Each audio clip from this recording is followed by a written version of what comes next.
अरे मिस कर दिया। अनूप ने कहा तो बगल वाली सीट में बैठी मीनू ने गुस्से में जवाब दिया, तुम बहुत भटक गए हो। यह सुन अनूप सकपका गया। घर पहुंचते ही मीनू भिड़ गई। तुम्हें ज़रा भी लज्जा नहीं आती?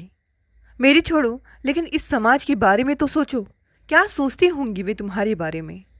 कैसे सोचोगी? आदत से मजबूर जो हो। सुंदर लड़की देखी नहीं की। अपना पर्स सोफे पर पटकते हुए मीनू कमरे में चली गई। आज उसे सच में बहुत ही बुरा फील हो रहा था। जाने क्या सोचती होगी वह लड़की अनूप के बारे में। जब लाल सिग्नल पर गाड़ी रुकी तो पास खड़ी उस स्कूटी वाली लड़की को अनूप घूर घूर कर देखने लगा, और वह लड़की बार बार कभी अपनी टी शर्ट नीचे खींच रही थी तो कभी अपने अधखुले पैर को समेट रही थी। मगर ये आदमी हद है। तकिया बिछावन पर पटकते हुए मीनू बुदबुदाई। किसी सुंदर लड़की पर नज़र पड़ी नहीं कि गिद्ध की तरह उसे ललचाई दृष्टि से देखने लगता है। और तो और सुंदर लड़कियों को देखते ही कॉम्प्लीमेंट देने का भी मन होने लगता है इसे।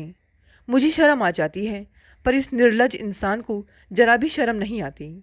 यह भी नहीं सोचता कि उस जगह पर उसकी बेटी या बहन भी हो सकती है। वह लड़की भी तो किसी की बेटी या बहन होगी। कितना खुश होकर वह अनूप के साथ घूमने निकली थी। सोचा था कि फिल्म देखने के बाद किसी अच्छे से होटल में खाना खाएगी, फिर ढेर सारी शॉपिंग भी करेगी। लेकिन अनूप के व्यवहार से मन खराब हो उठा था उसका। सॉरी।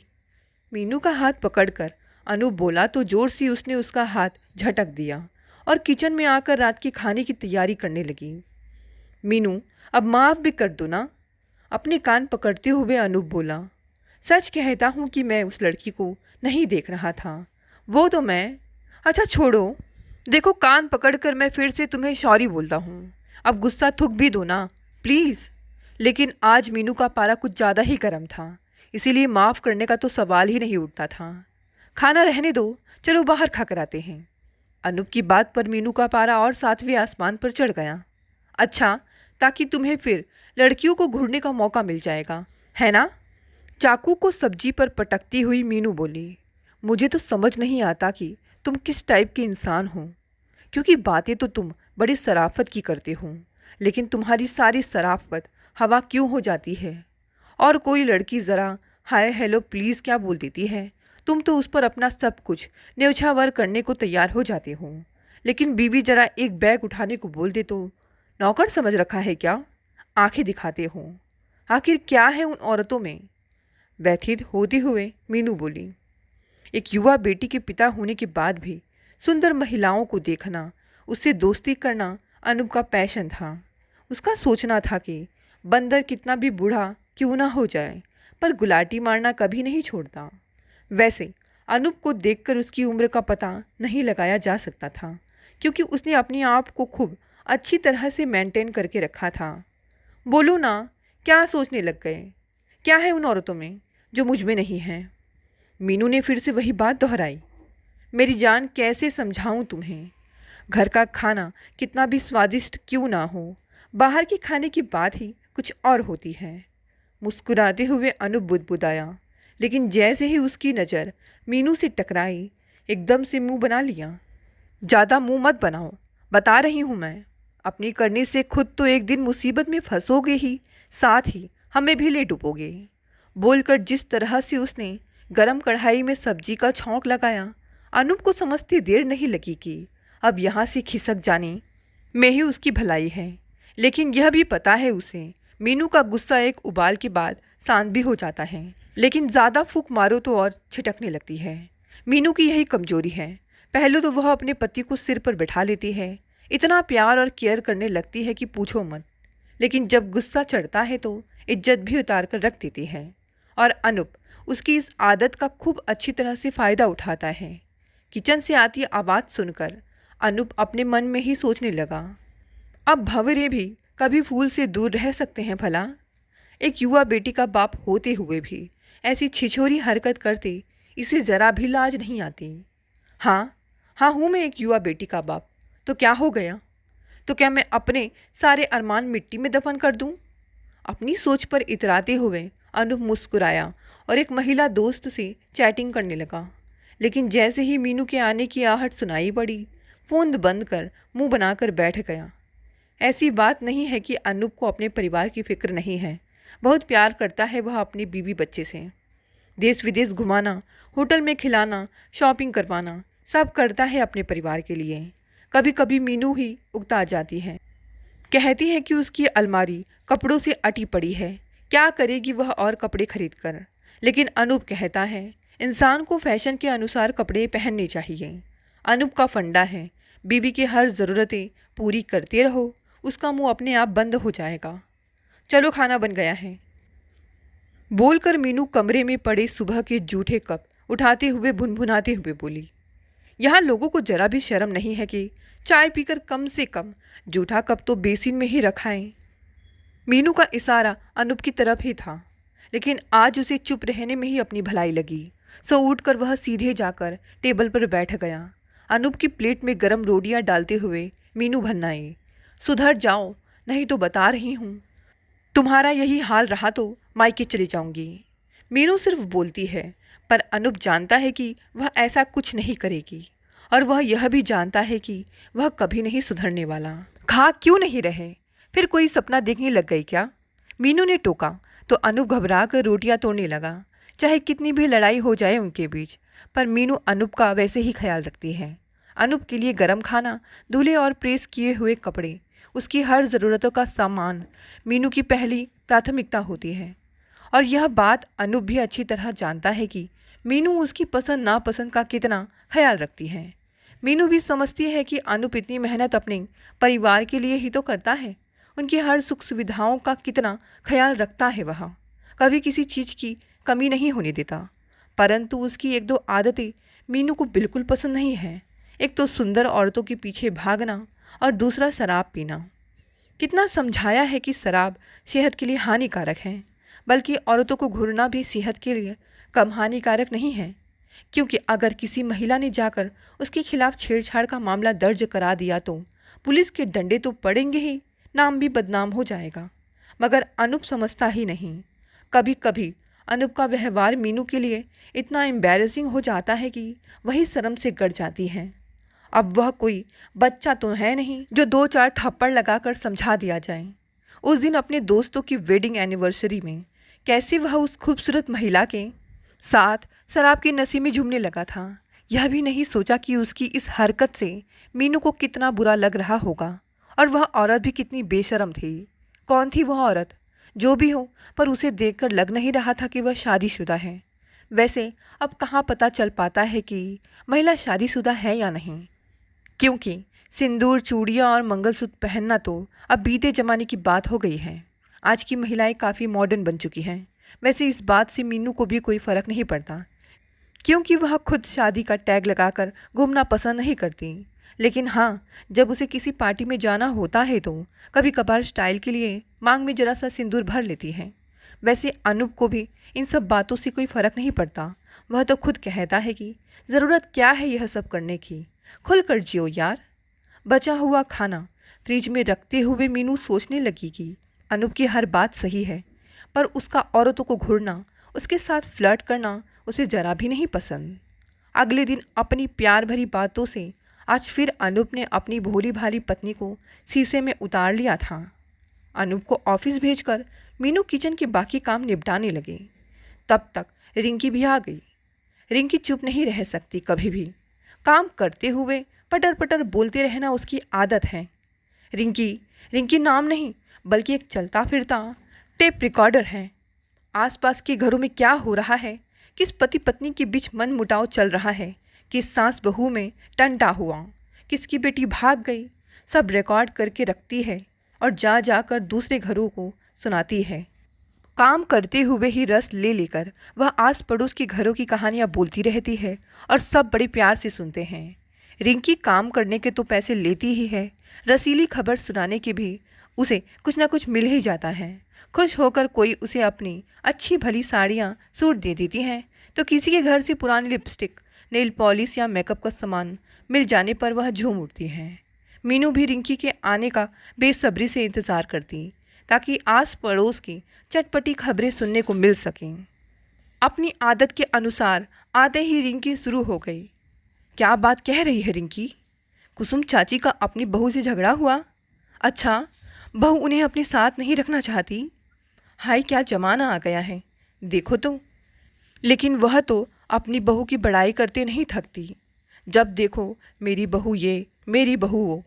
मीनू ने मुंह बिचकाया तो रिंकी कहने लगी, अरे दीदी, वह सब तो दिखावा था। असल में सास बहू एक दूसरे का मुंह तक देखना नहीं चाहती है। सास कहती है कि निकल जाए इस घर से, और बहू कहती है कि तू निकल, हम क्यों निकलें। सच कहूँ दीदी, सही हुआ है उस कुसुम चाची के साथ। उस बुढ़िया ने अपनी बड़ी बहू का जीना हराम करके रखा था, तो देखो मिल गया ना शेर को सवा शेर। अरे दीदी, इस कुसुम चाची को छोड़ो, रीना मैडम के बारे में सुनो। अरे वही पार्लर वाली। हाँ हाँ, बताना क्या हुआ उसके साथ। मीनू ने सांस रोक कर पूछा। दीदी, सुना है कि उसके फेशियल से किसी को रिएक्शन हो गया है, चेहरा सूजकर लाल हो गया है बेचारी का। वह औरत तो रीना मैडम को पुलिस में ले जाने की धमकी देने लगी। ये क्या कह रही है तू रिंकी? पर तुझे यह सब कैसे पता चला? हैरानी से मीनू बोली।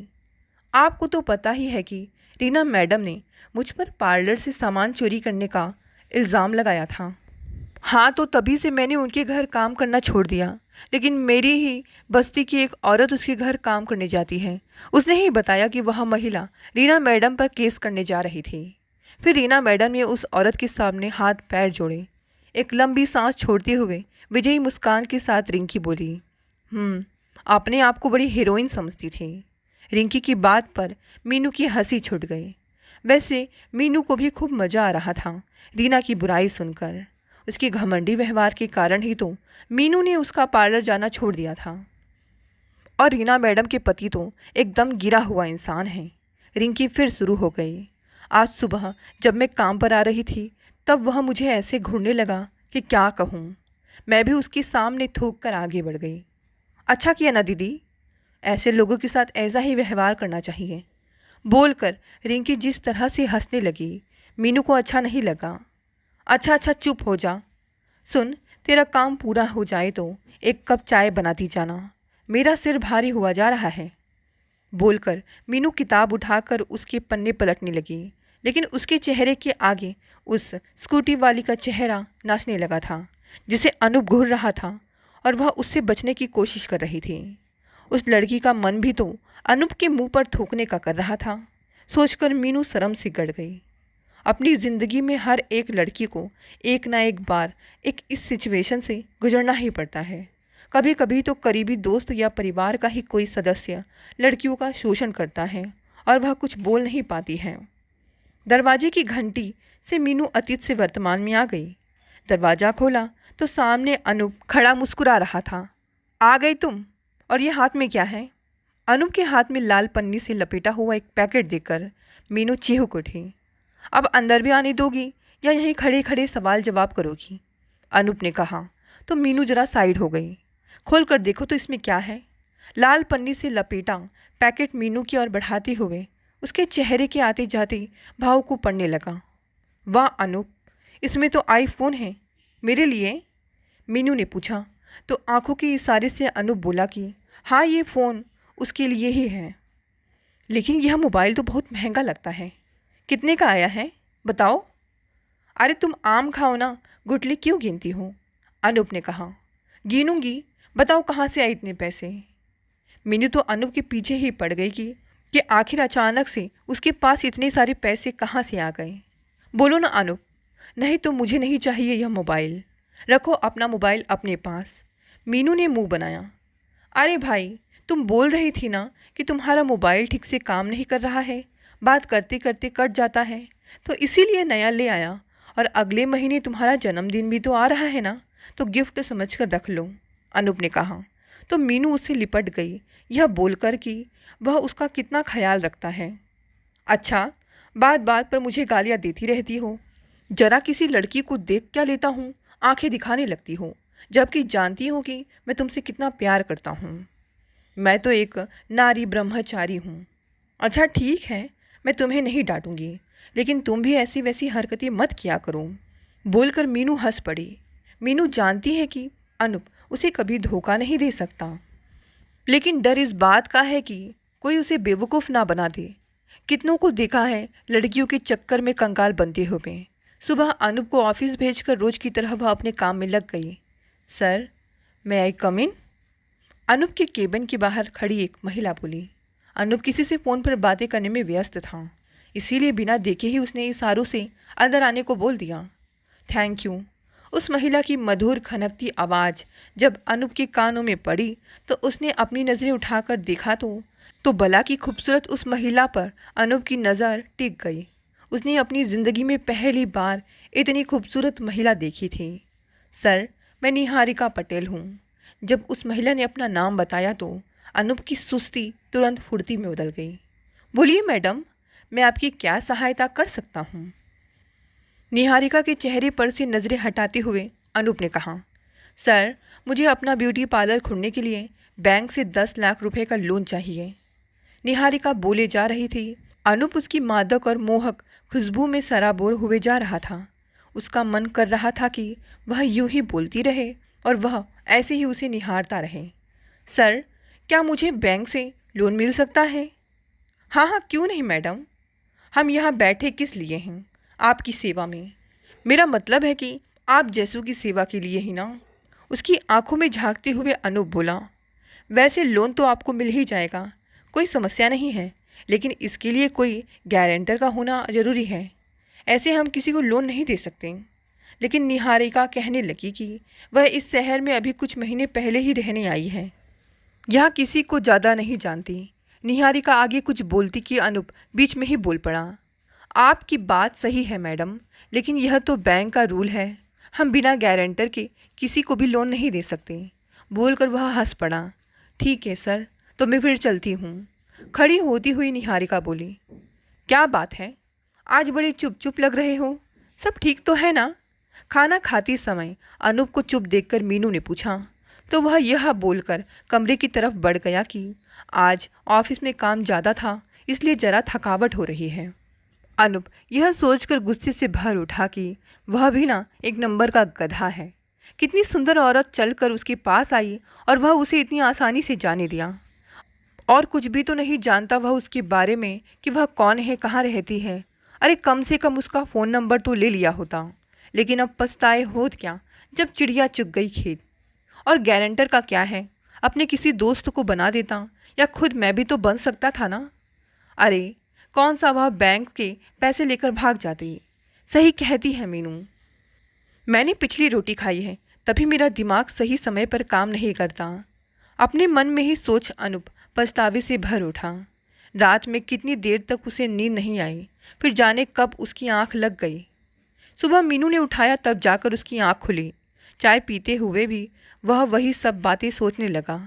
आज उसका ऑफिस जाने का जरा भी मन नहीं हो रहा था, पर जाना तो पड़ेगा ही।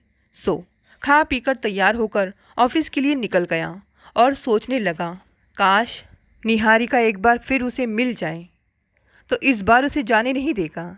4 दिन ऐसे ही बीत गए, पर निहारिका नहीं आई। एक दिन अचानक एक अनजान नंबर से अनूप के फ़ोन पर फ़ोन आया तो उसने उठा लिया। वह अभी हेलो बोलता ही कि सामने से वही मधुर आवाज़ सुनकर उसका रोम रोम सिहर उठा। निहारिका कहने लगी कि क्या कल वह उससे मिलने बैंक आ सकती है।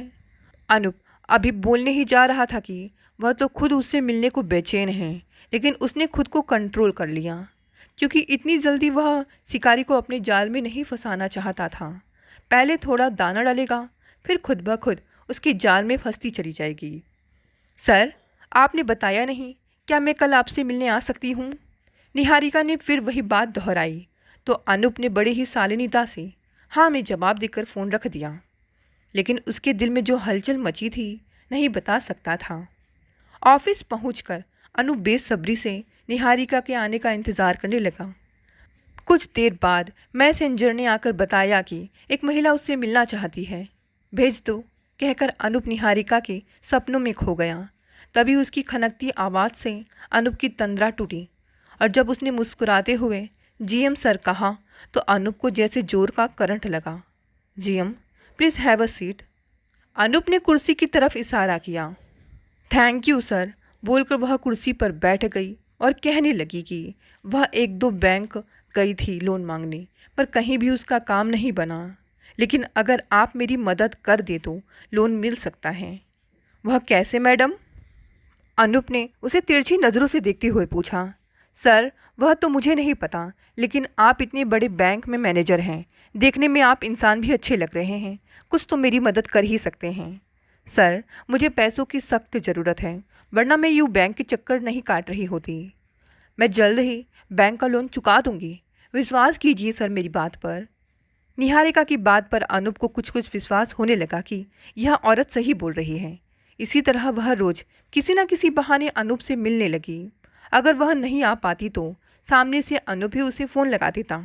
निहारिका को अच्छे से जान लेने के बाद सच में इस औरत को पैसों की ज़रूरत है। अनूप खुद गारंटर बनकर उसे बैंक से लोन दिलवा देता है। इधर अनूप की मदद पाकर निहारिका उसकी शुक्रगुजार हो जाती है और वह उसके लिए अपने हाथों का बना पकवान लेकर आती है। इसी तरह दोनों की दोस्ती गहरी हो जाती है, जिसका फ़ायदा निहारिका खूब अच्छे से उठाने लगती है। जब मीनू उसे देर से आने का कारण पूछती है तो कोई ना कोई बहाना बनाकर उसे टाल देता है। जैसे कि आज ऑफिस में बहुत काम था, बॉस के साथ ज़रूरी मीटिंग चल रही थी, क्लाइंट के साथ बिजी था, बोलकर मीनू को बहला देता था। उस रोज़ अनूप की शर्ट की जेब में मूवी की 2 टिकटें देखकर मीनू चीख पड़ी। अनूप, अनूप, ये तुम्हारी जेब में मूवी की 2 टिकट? क्या चल रहा है? मूवी की टिकट? अरे वो तो एक क्लाइंट के साथ ही गया था पागल। बॉस ने कहा था कि क्लाइंट को खुश करने के लिए मूवी दिखा आ। अब बोलो, बॉस की बात कैसे टाल सकता था मैं? जानती तो हो, अगले साल मेरा प्रमोशन ड्यू है। क्या तुम नहीं चाहती कि मेरी तरक्की हो? अनूप अपने प्रमोशन के लिए जी तोड़ मेहनत कर रहा था, लेकिन अभी भी कोई लोन एमपीए जा रहा था, जिसके लिए रोज़ उसे अपने बॉस की डांट खानी पड़ रही थी। वैसे तो निहारिका को उसने कई बार कहा लोन भरने के लिए, लेकिन हर बार वह यही कहती कि गांव में उसका एक पुराना पुश्तैनी मकान है, जिसे बेचकर वह एक साथ बैंक के सारे पैसे भर देगी। अनूप को उसकी बात सही लगती, मगर इधर कई दिनों से निहारिका का कुछ अता पता नहीं था।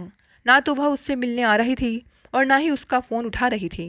लेकिन जब उसका फ़ोन स्विच ऑफ आने लगा तो अनूप को लगा कि कहीं वह किसी मुसीबत में तो नहीं है, या कहीं उसकी तबीयत तो ख़राब नहीं है।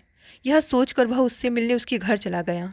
वैसे तो बैंक का अधिकारी किसी के घर जाते नहीं जल्दी, लेकिन उस रोज़ निहारिका की बहुत जिद करने पर वह उसके घर चला गया था। 2 कमरों के एक छोटे से घर में वह अकेली रहती थी।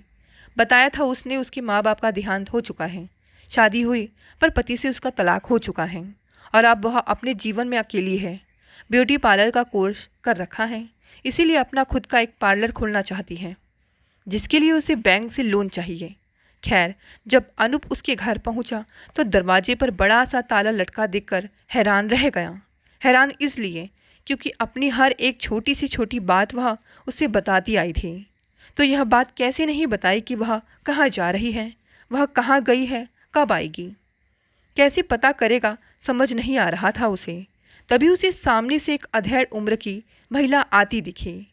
1 मिनट मैडम, क्या आप बता सकती हैं कि इस घर में जो महिला रहती थी, निहारिका पटेल, कहाँ गई और कब आएगी? पहले तो उस महिला ने अनूप को ऊपर से नीचे तक गौर से देखा, फिर यह बोलकर आगे बढ़ गई कि उसे कुछ नहीं पता। अनूप ने फिर कई बार निहारिका को फ़ोन लगाया, पर वहीं स्विच ऑफ। कहीं उसने मुझे धोखा तो नहीं दे दिया? अगर ऐसा हुआ तो गया काम से मैं।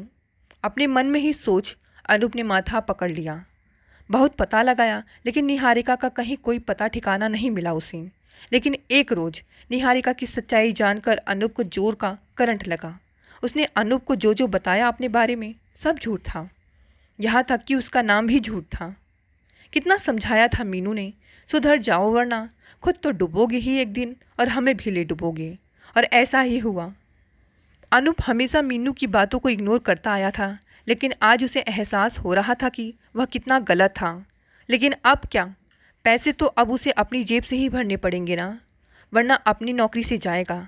बड़ी हिम्मत करके जब उसने मीनू को यह सारी बात बताई तो वह सिर पकड़कर बैठ गई। पूरी रात दोनों चिंता, अनिद्रा और तनाव के कारण करवटें बदलते रहे। अब 1-2 पैसों की बात तो थी नहीं, पूरे 10 लाख रुपए कहाँ से लाएगा वो? इतनी बड़ी रकम। अब मीनू भी क्या कर सकती थी, लेकिन गुस्सा तो उसे अभी भी बहुत आ रहा था। रात में कितना सुनाया उसने अनूप को कि देख लिया ना अपने करने का फल, सुंदर औरतों के पीछे भागने का नतीजा। उस पर अनूप ने अपने दोनों कान पकड़कर उससे माफ़ी मांगी थी और कहा था कि अब कभी भी वह ऐसी गलती नहीं करेगा। अब गलतियां तो इंसान से ही होती है ना। और इस बार अनूप को बहुत बड़ा सबक मिला था। मीनू ने तो भी उसे माफ़ कर दिया था, क्योंकि यह सारा प्लान मीनू का ही था। जी हाँ, और निहारिका मीनू के स्कूल की बेस्ट फ्रेंड थी। निहारिका ने बखूबी प्लान को अंजाम दिया था। इन सब से निकलने के लिए और पैसे जुटाने के लिए अनूप को कड़ी मेहनत करनी पड़ी थी। चलो, मैं ऑफिस के लिए निकलता हूँ, मीनू को सीने से लगाते हुए अनूप बोला। तो मीनू ने चुटकी ली कि फिर वह कहीं किसी मेनका के फेर में ना पड़ जाए। पागल हो क्या, गलती बार बार थोड़े ही दोहराई जाती है। दोस्तों, ये कहानी यही समाप्त हो गई। कहानी पसंद आई तो इसे लाइक शेयर कमेंट करें। नए हैं तो चैनल को भी सब्सक्राइब कर लें। धन्यवाद दोस्तों, मिलते हैं अगली नई कहानी से।